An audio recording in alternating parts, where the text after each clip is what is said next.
A very good evening. We are from Group 1 Signal and Systems. Before we continue with our topic, let us all introduce ourselves.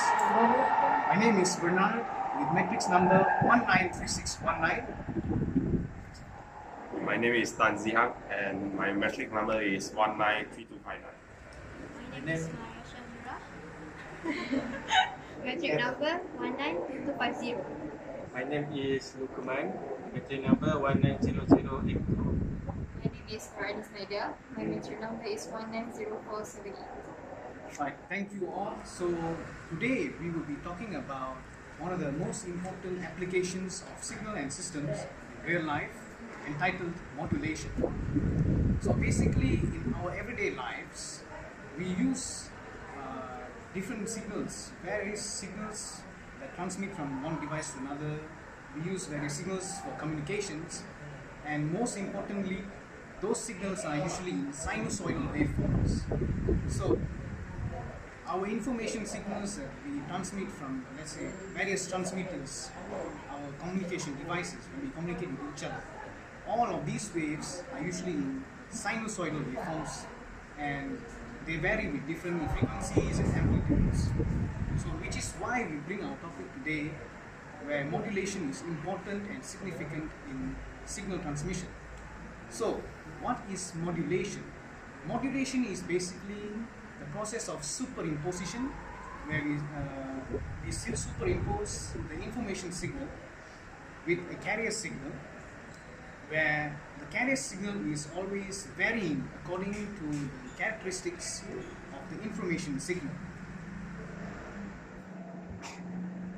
So, from the two categories of modulation methods, we have two methods called analog modulation and digital modulation. For now, we will get into analog modulation, and hence this is the basic expression for analog modulation. So right here you have the basic expression for analog modulation, okay?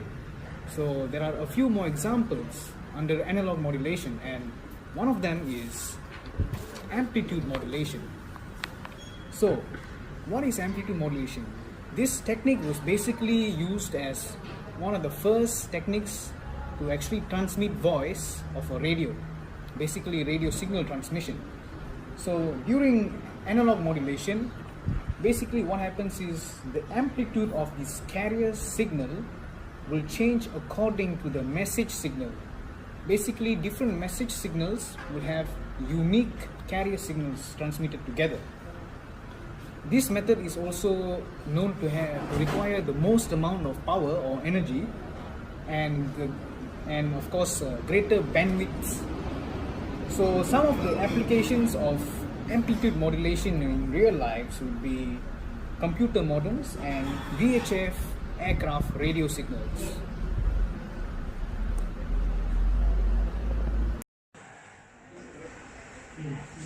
Okay, so for the next modulation is the frequency modulation.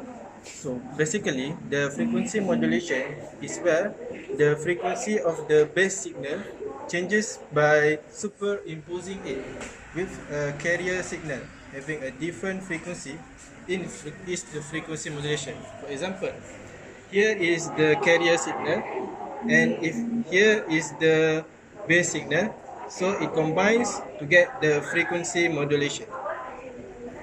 And for the next type of modulation is the phase modulation. The difference between it is the phase modulation to both carrier signal, where one carrier signal and another carrier signal is being superimposed to get the result for phase modulation. Thank you. So now I will talk about the need for modulation. We live in an electric age where the world is connected for every person without the need of being actually connected with the help of wires. Message, information and signals are sent from one part of the world to the other within minutes and seconds. All of this is possible only with the help of signals from one device to the other, from one location to another one, miles away, and the quantity and dependence on these signals and their interconversions are humongous. That's all for me.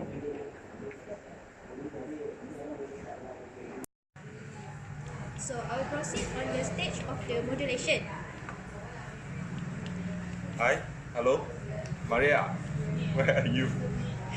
So the words that he speak create a vibration in the mics that generate a sinusoidal wave. As the string vibrates due to the difference in pressure as the words come out. This is the first stage of the interconversion of signals. Next, the string motion will convert the analog signal to digital to generate current flow on a switch going on and off.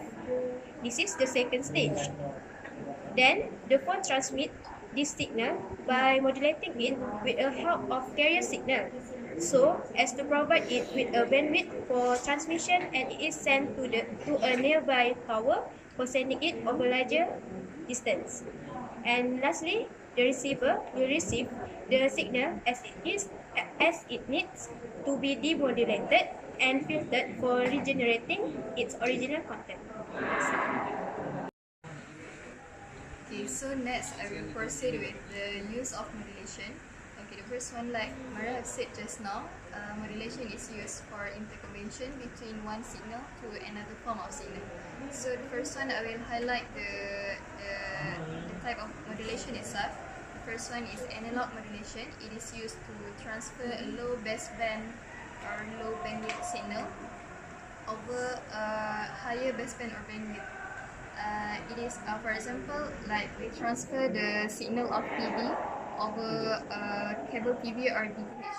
And then the second one is for digital modulation. It is used to transfer digital signal over analog signal baseband. And then for the next use of modulation, we can highlight that the modulation is used to carry out FDM or frequency division multiplexing, where it is used to transfer of several signals over different frequencies in either direction using modulation with different frequency over the same channel. And then the next one, the use of modulation is for the application in music.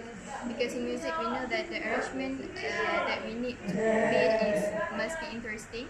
So then we have to use the synthesizer. Synthesizer is used to generate and modify signal over different frequencies, or to superimpose them or demodulate the signal. And then for modem modulated device or modem, the function we highlight is three. The first one is grouping the various signals with similar frequency and transmit them over similar bandwidth. The second one is amplification of these frequencies to improve the quality of transmission. And the last one is to convert the digital signal to analog, and for vice versa, analog to digital signal. So as we have described the uses, the importance, and also some of the examples stated for modulation process, in this case where we actually demonstrated or actually showcased some of the examples of analog modulation, well, it is actually proven that modulation is really important in implications of signal waves and signal transmissions of today. Hence, here we are appreciating the importance of modulation in our daily lives. So, with that bombshell, we end our presentation. Thank you for your time and attention.